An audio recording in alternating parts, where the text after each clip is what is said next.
And new developments today in the White House trade war. President Donald Trump is now holding off on his tariff threats against Mexico for 1 month. This comes after Mexican President Claudia Sheinbaum agreed to send 10,000 members of her country's National Guard to the border to address drug trafficking.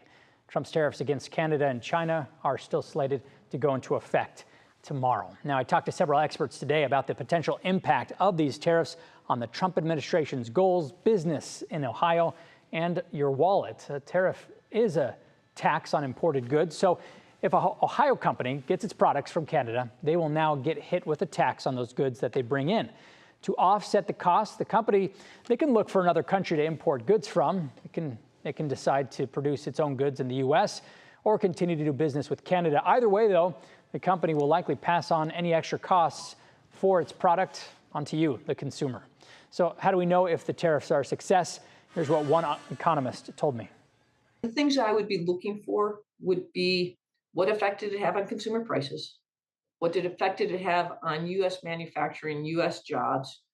And then if the purpose of this is to change behavior of these trading partners, I think that's a measuring stick we would look at as well. Now, tariffs on Canada would also impact Canadian manufacturers because if prices are higher here in the U.S., then demand for those products drops. And suddenly you have these manufacturers in Canada that aren't exporting as many goods to the U.S.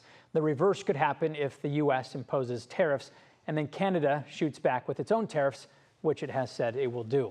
Coming up in the news at 5, we talk about what long-term effects these tariffs might have on consumers and businesses.